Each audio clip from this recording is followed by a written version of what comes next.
আসসালামু আলাইকুম ওরহমতুল্লাহ। প্রিয় দর্শক, আমাদের জীবনের মূল লক্ষ্য হল মহান আল্লাহর সন্তুষ্টি অর্জন করা। আমরা সবাই চাই আল্লাহ সুবহানাহু ওয়া তাআলা আমাদের ভালোবাসুন, কিন্তু কখনো কি ভেবে দেখেছেন আমাদের অজান্তেই আমাদের মাঝে এমন কিছু স্বভাব থাকতে পারে যা আল্লাহ তাআলা ভীষণ অপছন্দ করেন? আজ আমরা কোরআন ও সুন্নাহ আর আলোকে এমন 5টি লক্ষণের কথা জানব যা কোনো মানুষের মধ্যে থাকলে বোঝা যায় আল্লাহ তার উপর অসন্তুষ্ট। আসুন মিলিয়ে দেখি নিজেদের সাথে। 1 নম্বর লক্ষণ হল অহংকার। অহংকার এমন এক ভয়ানক ব্যাধি যা ইবলিসকে অভিশপ্ত করেছিল। আল্লাহ তাআলা পবিত্র কোরআনে স্পষ্টভাবে বলেছেন তিনি কোনো অহংকারী ও দাম্ভিক ব্যক্তিকে পছন্দ করেন না। রাসূল সাল্লাল্লাহু আলাইহি ওয়াসাল্লাম সতর্ক করে বলেছেন, যার অন্তরে অনুপরিমাণ অহংকার থাকবে সে জান্নাতে প্রবেশ করবে না। তাই নিজেকে বড় মনে করা থেকে বিরত থাকুন। দ্বিতীয় লক্ষণটি হল আমানতের খেয়ানত করা। বিশ্বাসভঙ্গকারীকে আল্লাহ তাআলা কখনোই ভালোবাসেন না।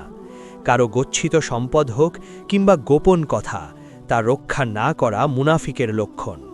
যখন কোনো মানুষ আমানত রক্ষা করে না, তখন আল্লাহর সাথে তার সম্পর্কের সুতো ছিঁড়ে যেতে থাকে। 3 নম্বর লক্ষণ হল অপচয় করা।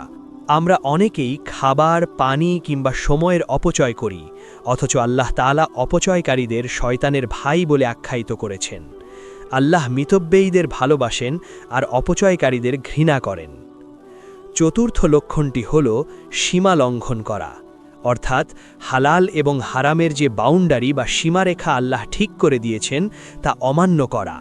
যারা জেনে বুঝে আল্লাহর অবাধ্য হয় এবং অন্যের ওপর জুলম করে, আল্লাহ তাদের সঠিক পথ দেখান না।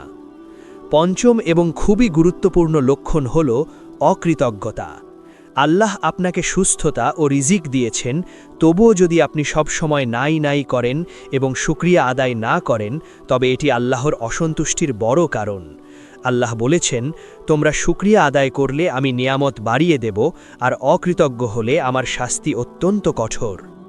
প্রিয় ভাই ও বোনেরা, আসুন আমরা আজই তওবা করি এবং এই 5টি খারাপ গুণ থেকে নিজেদের মুক্ত করে আল্লাহর একনিষ্ঠ বান্দা হওয়ার চেষ্টা করি।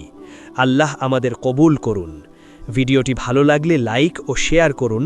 ইনশাআল্লাহ দেখা হবে পরবর্তী ভিডিওতে।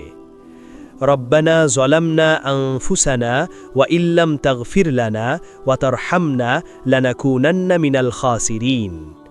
আসসালামু আলাইকুম ওয়া রাহমাতুল্লাহ।